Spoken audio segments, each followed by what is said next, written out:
How's it going? Today I made this bar stool out of ash and oak, and I filmed it so that you guys could follow along and maybe give it a go for yourself. This video is going to be a small bit longer and drawn out than my usual style of just fast-paced short form content.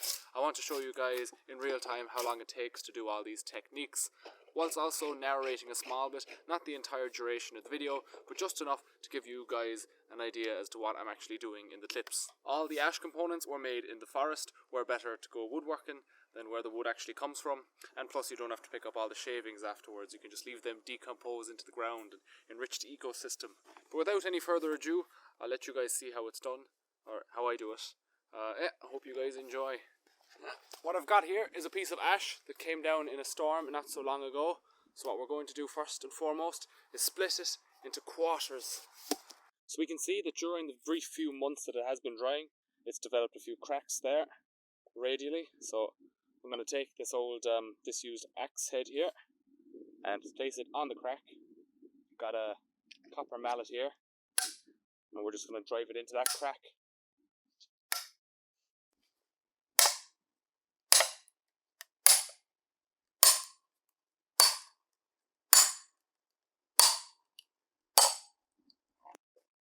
So we've fully sunk the axe head into the timber, but you can see it's not quite split yet.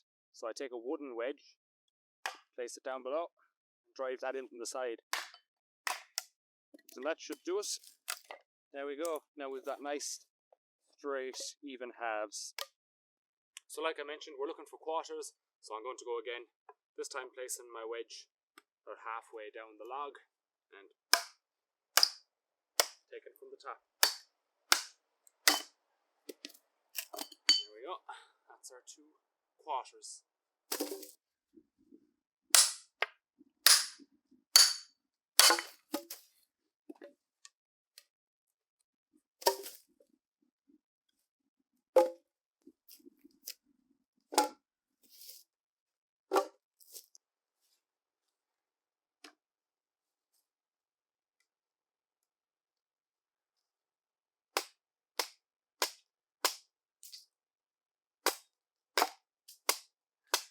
So once we have our ash split into quarters, we need to hew it into blanks that are roughly 2 inches by 2 inches thick to make our legs. In order to do that, I lift them up onto this raised chopping block I've got here and use my side axe. First, I do a chop cut. This slices through the grain, making our shear cut, which is the following cut you use to slice down along the wood, a lot easier. The side axe is only beveled on the right side of the blade, which makes it ideal for this sort of work.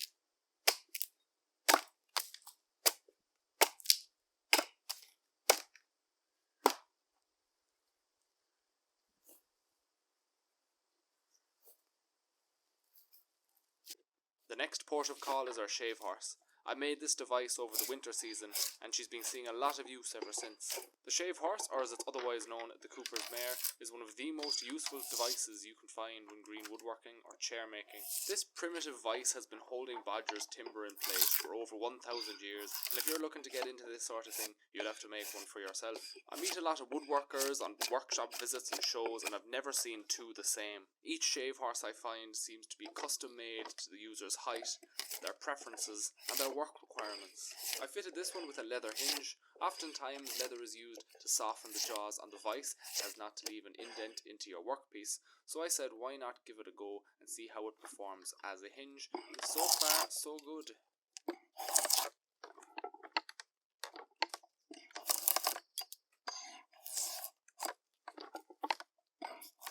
So on the pivoting crossbar, I also experimented by leaving a bit of the ash bark still on the piece.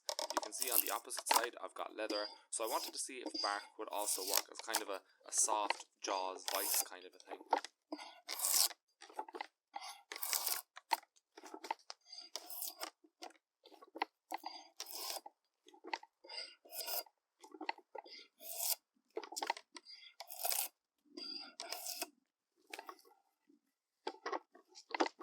We need to taper the top of our legs down into a tenon that we can eventually slot into the bottom of our seat. In order to do this, we use our draw knife to whittle the end down to roughly 3/4 of an inch. We start by making it square shaped, and then eventually we work our way up to our spoke shape, which we use to round out our corners. The spoke shave I'm using here is a round bottom spoke shave by Stanley. I find this tool to be much more versatile than the more common flat soled spoke shave.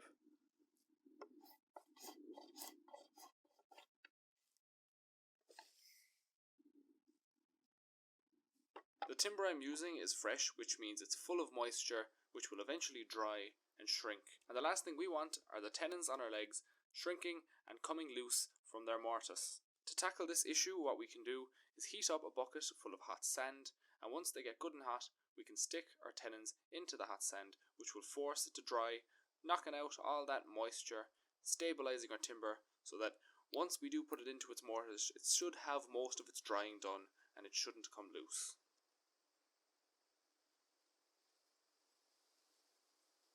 So while those are drying out for an hour or so, in the meantime I'm going to go working on our stretchers. These are the pieces that connect all the legs together, structurally reinforcing our stool. This piece of ash, measuring roughly 11 inches, will be used to make all 6 required stretchers.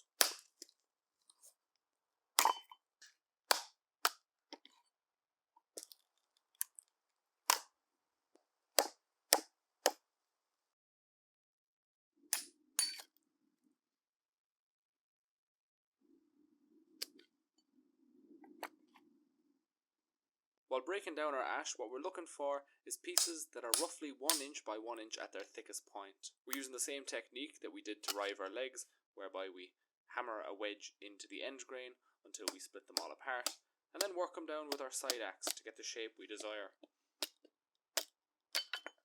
Here's a handy trick for cutting smaller lengths down to length.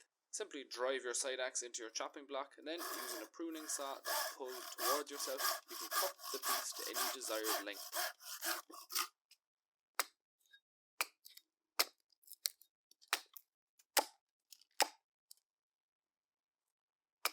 So here I am again using my side axe to taper down our stretchers so that they fit into the tenons on the legs. A handy trick to keep your hands safe while using the side axe is to never cut above 2/3 the height of your workpiece. They say every warning label is written in blood, and well, there's a line of stitches below my thumb from a similar incident a few years ago when I was chopping firewood, so be safe out there. And then it's back over onto the shave horse, where we'll be using once again our draw knife and our spoke shave to shape down our stretchers.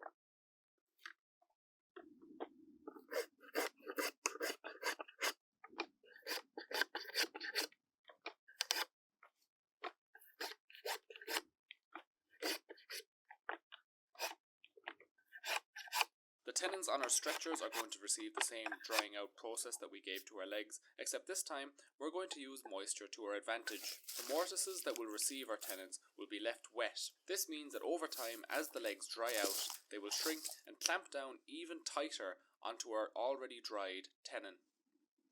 Although the shave horse is designed for use with our draw knife and spoke shave, here I am using it to clamp our legs into place while I bore the mortise to receive our stretchers.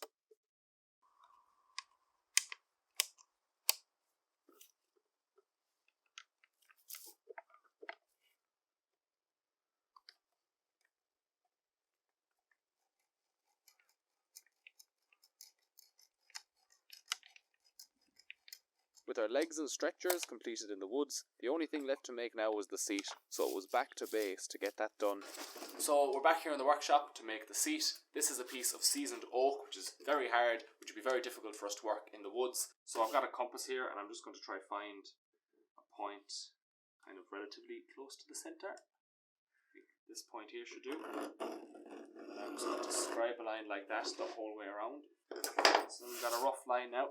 We'll come over with our pen and scribe all that in, just so we have a clear outline. So the bandsaw is the only power tool we're using for this build. The rest is done entirely by hand. If you wanted to, you could use a handsaw and a rasp to shape this seat, but I wanted to get this project done in one day, so this is the tool I chose to use.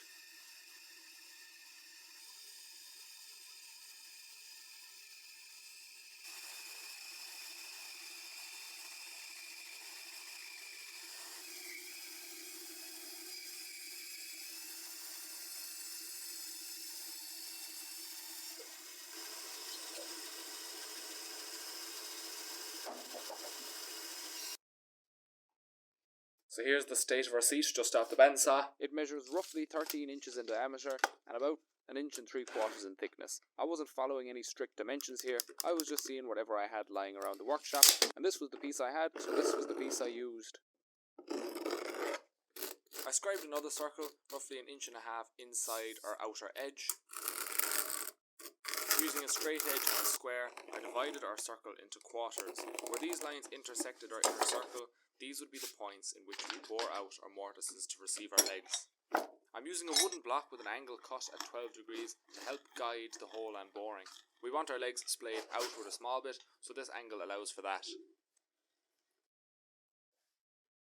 So the oak we're using is rough sawn and still has its chatter marks from the sawmill. To remove them, I'm using a scrub plane. Now scrub planes are usually used for kind of horsing off large amount of materials quickly with their big, deep, convex cutting edge. But I think the rough, kind of bumpy, imperfect surface they leave behind pairs well with any green woodworking project.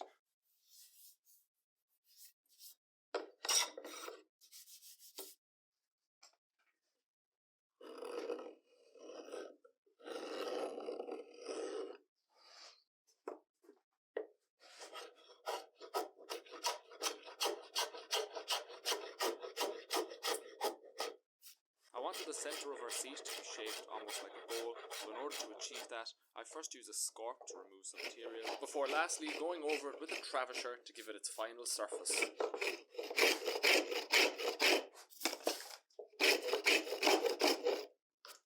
I didn't want the seat to look too thick when viewed from the side, so I cut a nice little taper down towards the edge with the chisel before refining it with the Shinto rasp.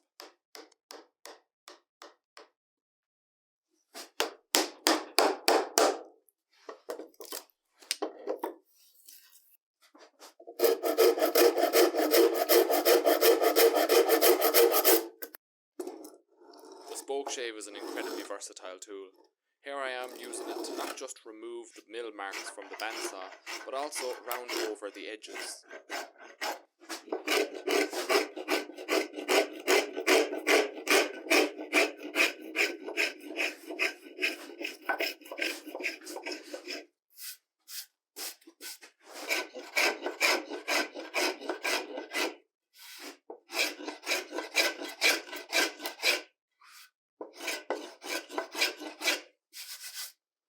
With our seat finished, it was time to assemble it with the legs and put everything together.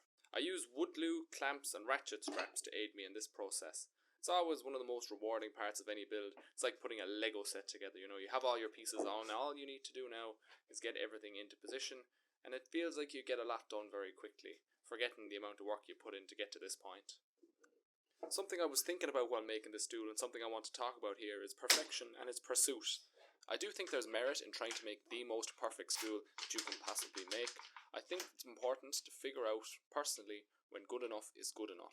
If I wanted to, I could spend an extra 2 or 3 days on this, ensuring that all my legs and stretchers are perfectly round, and who knows, at the end I might have a stool that looks maybe 10% better than the stool I've got here.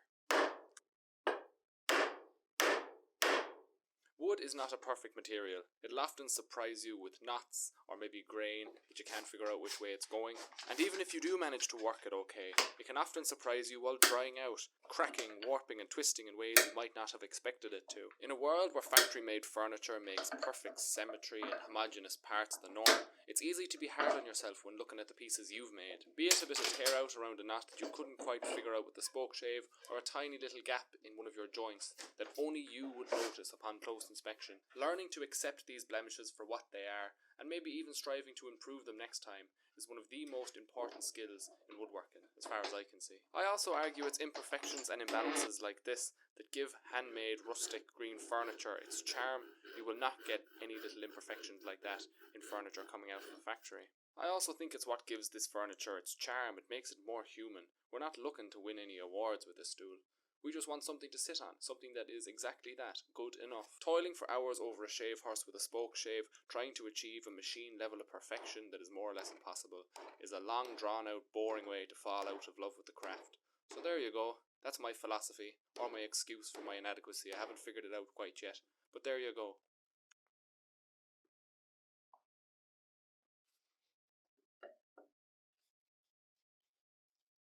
So while I was rambling on there, what you saw me do was cut a slit at the tenon and the end of our leg, place an oak wedge inside that slit, and drive it into our mortise. The idea there is that once our wedge bottoms out at the end of our mortise, it has nowhere to go, only into the slit we cut, hopefully expanding that joint, locking it into the mortise. I'm also using some wood glue in every single one of the joints, but it certainly can't make anything looser, can it?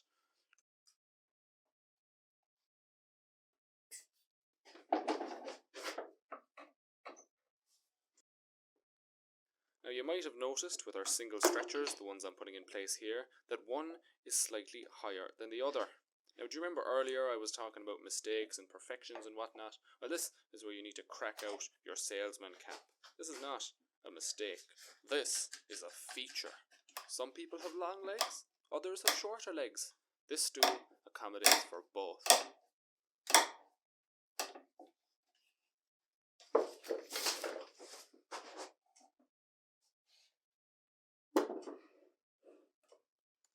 Anyone who's ever gone shopping for clamps will know it's a very boring way to spend a lot of money. As well as holding down cargo in place, I find the humble ratchet strap is also highly sufficient in clamping together pieces of furniture, as you can see it's doing here.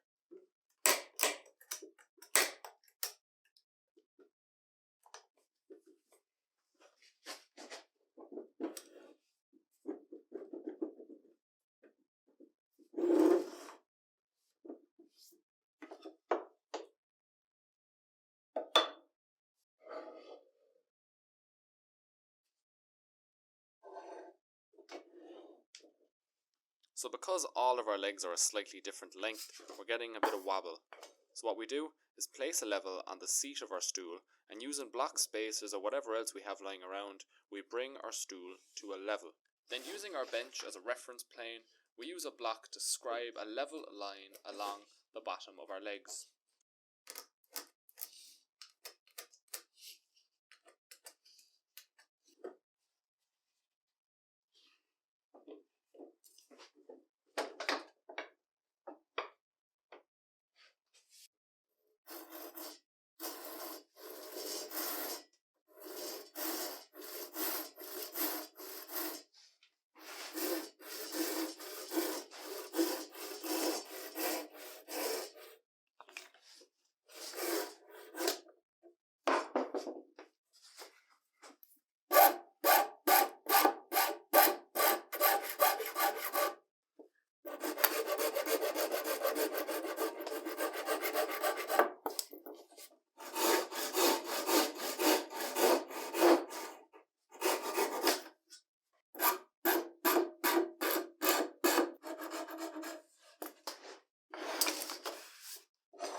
We use a pruning saw to cut along the line, and then a shinto rasp to round over the edges. And there we go. Good enough.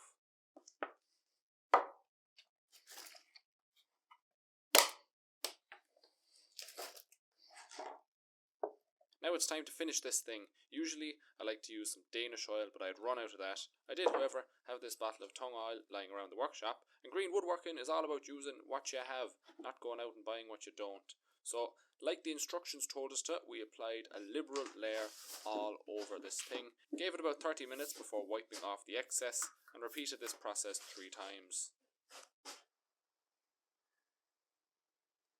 And there we have it, lads, the finished product in all her glory.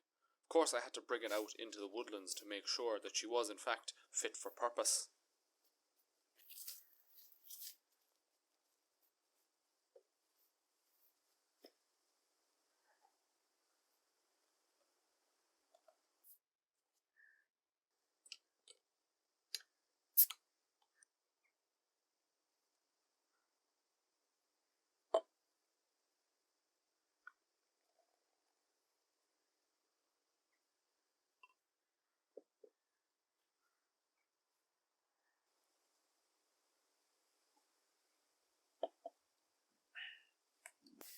Well, there we have it, lads. It works. Well, I hope you guys enjoyed watching this video as much as I enjoyed making it. You might not have all the tools, skills or know-how, but you'll figure that out as you go. That's what green woodworking is all about. That's all for now. Slán go fóill.